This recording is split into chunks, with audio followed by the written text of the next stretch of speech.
कहानी की शुरुआत होती है एक हरे भरे घास के मैदान से, जहां दो बिल्कुल विपरीत किरदार रहते थे। इनका अंतर बिल्कुल साफ है। एक तरफ है हमारी चींटी, जिसका दिन सूरज की पहली किरण निकलते ही शुरू हो जाता है।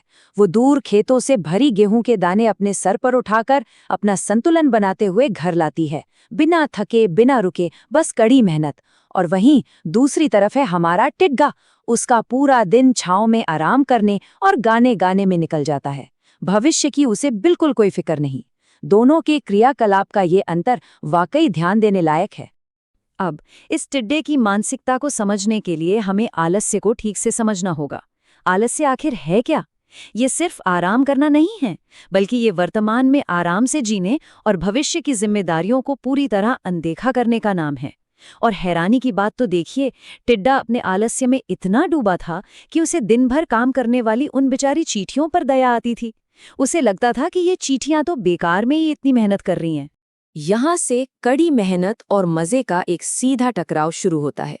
तो होता कुछ यूं है कि एक दिन जब चींटियां हमेशा की तरह भारी दाने ला रही थीं, एक चींटी उस बोझ की वजह से गिर पड़ी। अब बजाय उसकी मदद करने के, वहां बैठा टिड्डा उससे देखकर जोर जोर से हंसने लगा।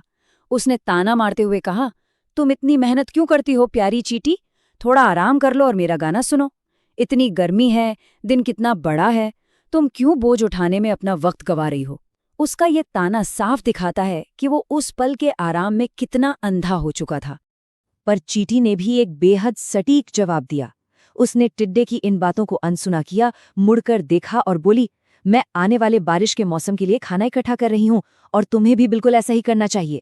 ये एक छोटा सा वाक्य चींटी को फोसाइट यानी दूरदर्शिता का प्रतीक बना देता है। उसने खुले शब्दों में टिड्डे को भविष्य के प्रति आगाह कर दिया था। इस चेतावनी को सुनने के बाद टिड्डे ने जो कहा, दरअसल वही उसकी सबसे बड़ी भूल बन गई। उसका मानना था, अभी तो हमारे पास ढेर सारा खाना है और बारिश की तैयारी के लिए बहुत सारा वक्त भी पड़ा है। ये एक ऐसी खतरनाक गलतफहमी है जो किसी को भी ले डूबती है। ये मान लेना कि आज जो सब कुछ आसानी से मिल रहा है वो हमेशा मिलता रहेगा, टिड्डे की सबसे बड़ी गलती थी। उसने सोच लिया था कि ये खूबसूरत गर्मी के दिन कभी खत्म ही नहीं होंगे। लेकिन सच्चाई आखिर सामने आ ही जाती है। अब वक्त था मौसम के बदलने का। गर्मी की वो सुनहरी धूप और सारी मौज मस्ती अब एक कड़ी सच्चाई में बदलने वाली थी। समय का पहिया घूमा और बहुत तेजी से घूमा। पहले गर्मी थी, खाना आसानी से मिल रहा था। फिर बारिश का मौसम आया, जो एक ट्रांजिशन था, और उसके तुरंत बाद एक भयानक सर्दी ने दस्तक दे दी। अब सूरज का नामो निशान नहीं था, दिन छोटे और धुंधले हो गए थे और रातें बेहद लंबी और अंधेरी हो चुकी थीं। हर तरफ बस बर्फ गिरने लगी। ये वही क्रम है जिसे टिड्डे ने पूरी तरह से भुला दिया था। सर्दी के आते ही टिड्डी की दुनिया पूरी तरह पलट गई। उसकी हालत अब बहुत भयावह हो चुकी थी। वो सर्दी से बुरी तरह कांपने लगा, खुद को सूखे पत्तों में छुपाने की नाकाम कोशिश कर रहा था, लेकिन बर्फीली हवाओं के सामने उसकी एक ना चली। मैदान की सारी हरियाली बर्फ के नीचे दब चुकी थी, जिसका मतलब था कि खाने का एक दाना भी नहीं बचा था। वो भूखा था, लगातार कमजोर हो रहा था और अब उसे समझ आ चुका था कि अगर खाना नहीं मिला तो भूखमरी की वजह से वो जल्दी ही मर जाएगा। और यहीं से शुरू होता है इस कहानी का अगला पड़ाव, यानी टिड्डे का गहरा पछतावा। ये इस कहानी का सबसे जरूरी हिस्सा है। टिड्डे को अब अपनी लापरवाही का एहसास हो चुका था। उसे समझ आ गया था कि इस बार की सर्दी बहुत खतरनाक है और उसके पास कोई इंतजाम नहीं है।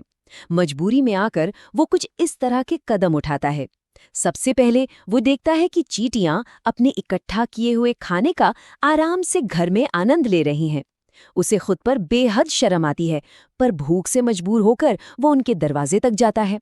और तीसरा कदम, वो अंदर जाता है और आशा भरी नजरों से कहता है, नमस्ते चींटियों, मैं यहाँ तुम लोगों के लिए गाना गाने आया हूँ, पर क्या उसके बदले मुझे थोड़ी सी गर्मी और खाना मिल सकता है?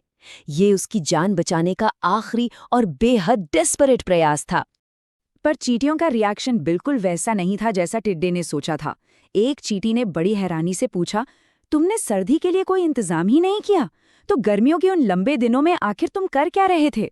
ये एक बिल्कुल सीधा और चुभने वाला सवाल था, जिसने टिड्डे की लापरवाही का आईना उसके सामने रख दिया था। और जरा सोचिए, इस पर टिड्डे ने क्या जवाब दिया। उसने कहा, मैं अपने संगीत में इतना व्यस्त था कि मुझे पता ही नहीं चला कि गर्मी कब निकल गई। ये कितना कमजोर और खोखला बहाना है।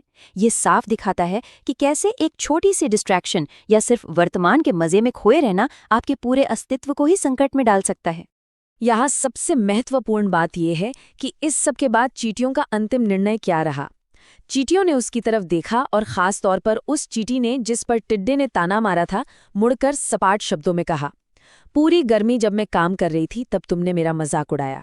तुम गाने गाते रहे और मैं मेहनत करती रही। अब इस वक्त मेरे पास तुम्हारे लिए ना तो खाना है और ना ही कोई आसरा। और इसके बाद दरवाज़ा बंद हो गया। टिड्डा बाहर बर्फ में रोता रह गया। ये परिणाम सुनने में भले ही कठोर लगे, लेकिन कड़ी मेहनत के नियम के हिसाब से ये बिल्कुल सटीक और न्यायपूर्ण था। तो आखिर इस पूरी कहानी से हमें क्या सीख मिलती है? पंचतंत्र की ये सदियों पुरानी कथा एक ऐसी सार्वभौमिक सच्चाई बताती है जो आज के वक्त में भी उतनी ही लागू होती है, और ये सीख है दूरदर्शिता की। ये आने वाले कल के कठिन समय में अपने बचाव और आराम को सुनिश्चित करने के लिए आज कड़ी मेहनत करने का अभ्यास है। ये कथा आसान भाषा में समझाती है कि अच्छे और आसान दिन हमेशा नहीं रहते। चुनौतियां आएंगी और उनसे निपटने के लिए पहले से तैयारी करना बहुत जरूरी है।